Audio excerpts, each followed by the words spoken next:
Welcome to this edition of Head to Head. I'm your host, Cam McKinney, and this is episode number 420 of the podcast. And on this episode, I'm talking about the New York Knicks winning the NBA Finals against the San Antonio Spurs. For just the third time ever, the New York Knicks have won the NBA Finals. The other two were all the way back in 1970 and 1973, and it was the first appearance in the finals since the Knicks made it in 1999, where they lost to the Spurs. This time, however, they beat San Antonio in just 5 games. This is where I want to start. For about the entire time I've been watching basketball in the NBA, the New York Knicks and their fan base have been obsessed with them having a star player. They signed Amare Stoudemire and then made the trade for Carmelo Anthony. They thought once upon a time ago that Kristaps Porzingis was going to become a face of the franchise, which is why I find it so ironic that the guy who has become their star is Jalen Brunson. And yes, they absolutely deserve credit for signing him, but I can't imagine they thought he was going to become as good as he is right now. It's a rare thing in the NBA to watch a guy become a star in such an organic way. They've done a good job of building around him with his college teammates, Josh Hart and Mikal Bridges. I also think we have to talk about the Dallas Mavericks letting Brunson go. It's reminiscent of when they let Steve Nash sign with the Phoenix Suns, both times making a big mistake. This is something that you see happen in other sports, not as much in basketball. A guy becoming a star later on in his career. I mean, usually in basketball, they're drafted really high and then they have an early chance of superstardom, like a Victor Wembanyama, like a LeBron James. That is not the Jalen Brunson story. Nobody expected him to be this good. One of the absolute best things not to happen to the Knicks was Kevin Durant and Kyrie Irving. I mean, those two guys chose Brooklyn over the New York Knicks. This team, the Knicks, are an example of how teams should not obsess over star players, and they should just obsess over picking the right guy to be the face of their franchise.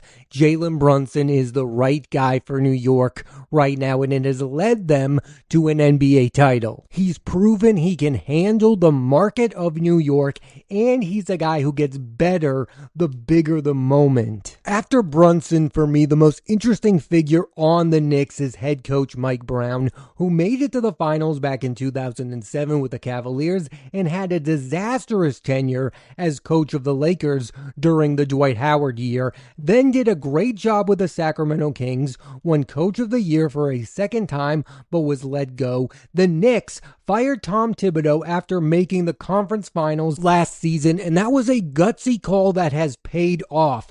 The Knicks have gotten deeper, and I think Karl Anthony Towns in particular played way better under Mike Brown. It's really easy to fire a coach when you're a bad team, right? You have a losing record.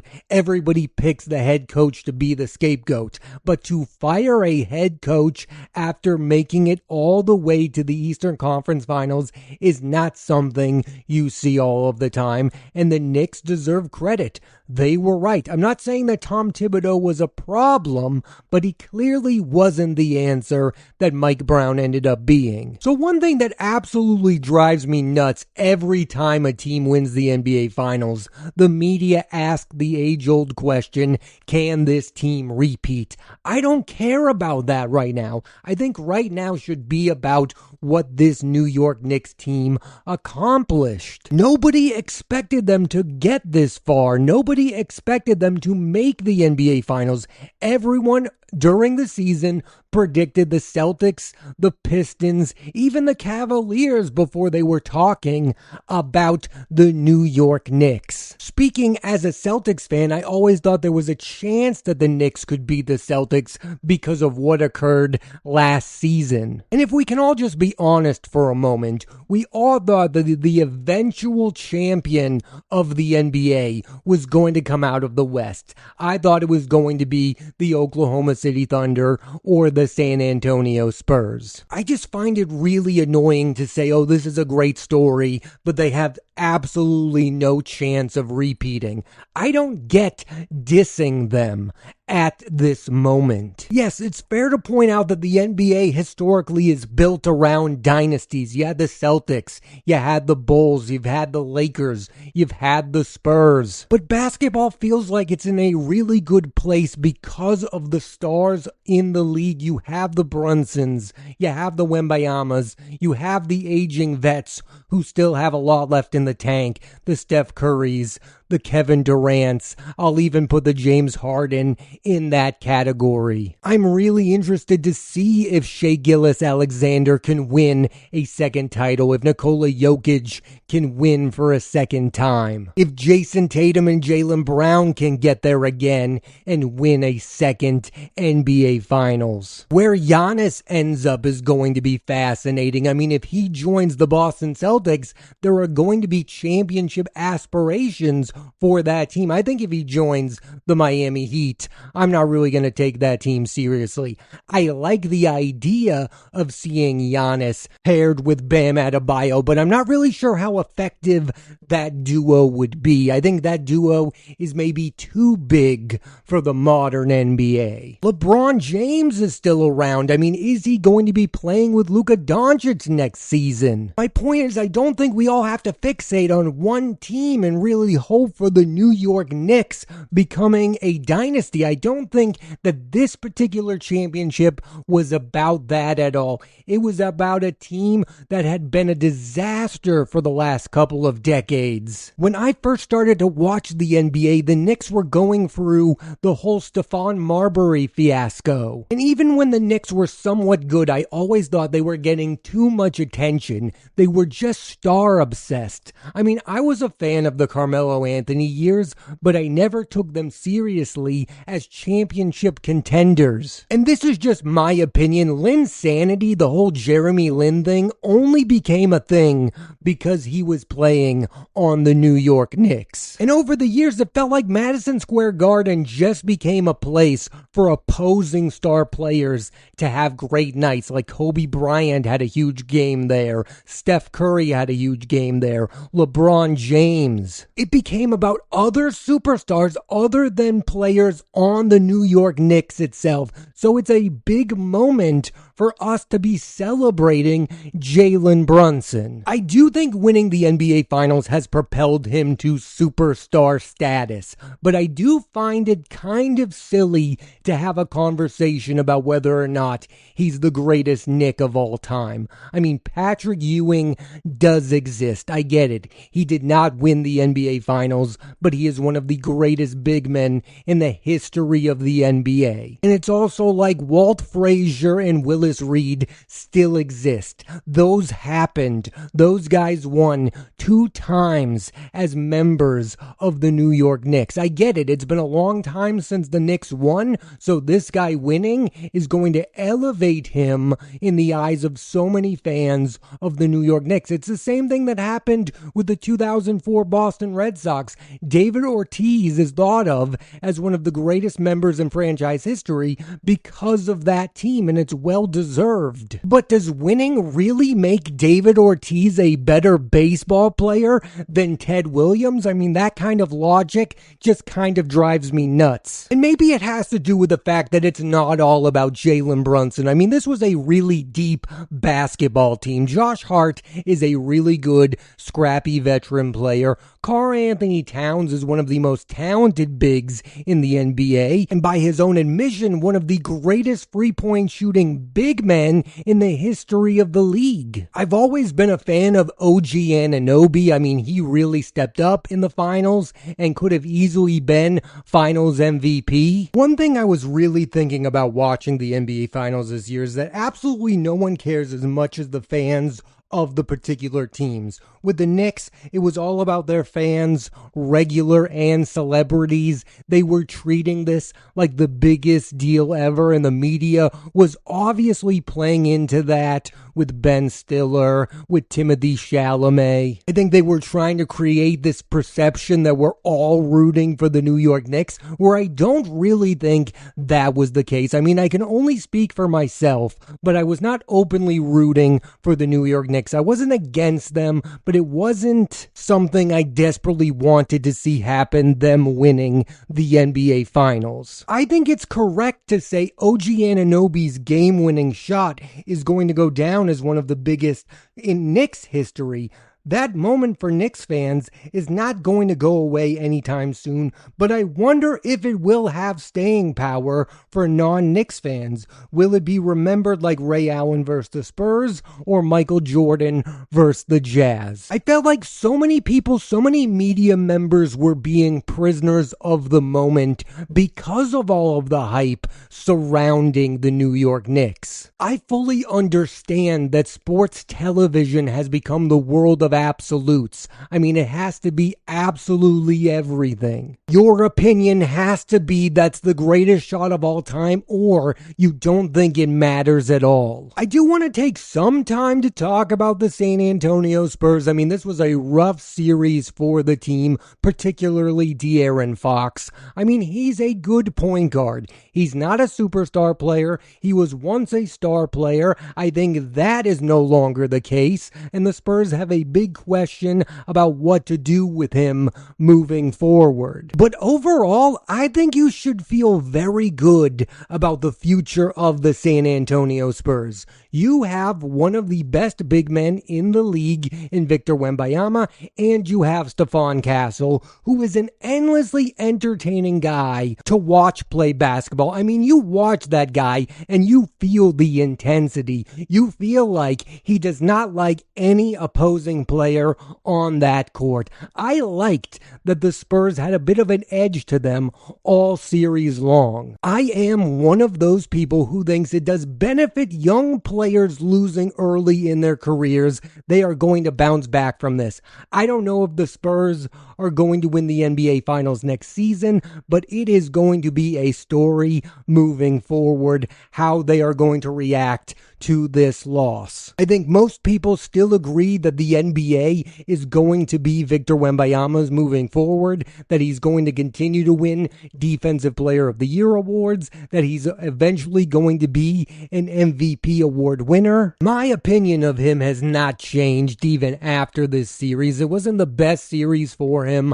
I think the Spurs should have at least taken this series to 6, possibly 7 games. But most of the great players in the NBA lose the NBA Finals before eventually winning it. LeBron James lost. I do want to talk a little bit about the future of the New York Knicks, because I do think if they want a chance of repeating, they have to upgrade their roster somehow. That is what I believe as a fan of sports. The teams that do repeat are the ones that do something in the offseason. You don't need to do something significant. You don't need to bring in a superstar player. I remember when the Lakers repeated with Kobe Bryant and Pau Gasol, what they did was they brought in Ron Artest, Meta World Peace. He was a great addition. He wasn't a star player, but he was the guy they needed at that time. And I am a big believer in the guy that you bring in should be someone who has never won a ring before, because you want to bring in a guy who's motivated to win the NBA Finals and that their teammates are motivated to help them get that first NBA title. That's what's so great about that second title for the Lakers. They brought in Ron Artest. I think the Knicks need to do something similar to that. There's also the question as to whether or not the Knicks are going to bring back their own free agents, center Mitchell Robinson and guard Jordan Clarkson. The answer has to be yes. Yes, I know it's going to cost you more money than you want to keep those players, but you just won the finals because you were a deep team. As good as Jalen Brunson is, he's not going to win the NBA Finals again on his own. Being a deep team is what led to the Knicks winning this. I mean, last year was the talk about Mikal Bridges playing too many minutes, Karl Anthony Towns playing too many minutes. Mike Brown was able to rest those players more because he had a deep bench. Take away that bench and you could end up having a lot of problems moving forward. Now really does feel like the time for the Knicks to take advantage of this moment. I mean, there are real question marks in the Eastern Conference. What are the Miami Heat going to be like? What are the Boston Celtics going to be like? There's all this talk about Jaylen Brown possibly being moved. The Pistons were the top seed in the East last season, but nobody is going to take them seriously coming into this season because what just occurred during the playoffs. You could make an argument that the Philadelphia 76ers are in a good position with Tyrese Maxey and Joel Embiid and Paul George. I mean, they did beat the Celtics in the playoffs, but they did lose to the Knicks. I mean, without question, the New York Knicks have an opportunity to be the number one seed in the Eastern Conference next season. This should be building towards something special. I'm not saying they should repeat. I don't like having those expectations on a team. But next season, they should be viewed as a major contending team. I fully get not thinking that they're going to be better than the Thunder and the Spurs or even the Nuggets next season, but they should be up there with the Celtics, with the Pistons, as one of the best teams in the entire Eastern Conference. This Knicks team should be remembered as a dominant one during the playoffs. I mean, they went on a streak of winning 13 playoff games in a row. That is no easy task. The only team that's won more playoff games in a row was the 2017 Golden State Warriors. And I think this is something that's not getting talked about enough. This was an entertaining team to watch play the game of basketball. Jalen Brunson, yes, maybe he tries to get too many free throws, but he is still a very fun offensive player. I've always been a fan of Karl Anthony Towns. I think maybe his game offensively hasn't evolved as much as I'd like it to over the years, but he is still a very good offensive big man. And Josh Hart is just one of those guys you don't like if he's not on your team. And every team that wins a championship needs one of those guys. A pest, if you will. Remember, there was all that talk about how the New York Knicks gave up way too many draft picks to get Mikal Bridges, that they gave up way too much to get Karl Anthony Towns. This front office made the right picks. They picked the right head coach. That is the biggest reason why this is such a big deal for fans of the New York Knicks, because they're no longer that dysfunctional organization they've been for much of my lifetime. It always felt like they never made a decision for basketball reasons, that they were just trying to make decisions that would make fans happy. It's not about just getting star players so that we'll talk about you for a week. It's about building a good basketball team, and they've finally done that. I think we all know what the low point for the Knicks had been over the last few years was the Phil Jackson era. I mean, Phil Jackson, one of the greatest head coaches in the history of the game, running the New York Knicks into the ground was not a good sight for the NBA. There were just so many years you didn't even have to care about the Knicks to care about the NBA. And I do think this is one of those franchises that you want to be good because they mean so much to the history of basketball. Yes, I believe the hype about Madison Square Garden. It's the Mecca for a reason. This was beyond big for fans of the New York Knicks, and I don't know if Jalen Brunson is the greatest New York Knick ever. I think if he gets a second title, then you can really start to have that conversation about him being the greatest New York Knick of all time. So much has been made, and rightfully so, for Jalen Brunson signing a contract before he was eligible for the super max contract extension. That probably being the sole reason they were able to acquire somebody the likes of Karl Anthony Towns. Here are the athletes I remember taking somewhat of a discount for their teams to remain competitive. Tim Duncan of the Spurs for all those years, and Tom Brady of the Patriots. It's one of the biggest reasons why those teams were able to make moves and remain an uber competitive team moving forward. We are currently living in the era where it's going to be difficult for these teams that have two supermax contracts on them to stay together. I mean, the Celtics are possibly going to move on from Jaylen Brown because they don't think they can afford having Jason Tatum and Brown together anymore. And Brunson has really made that a non-issue for the New York Knicks. I don't know if Karl Anthony Towns is going to remain a New York Knick for the rest of his career, but that move, getting him, really paid off. Here's the last thing I want to say. No matter what anybody says, winning the NBA Finals even one time is a big deal. I don't care if the Knicks repeat. I think they're going to have a shot. But even if they don't, this group of players deserve a lot of credit for winning the NBA Finals this season. Thanks for listening to this edition of Head to Head. I'm Cam McKinney, and there'll be a new episode of the podcast every week on Apple Podcasts and Spotify. So please rate, review, and subscribe.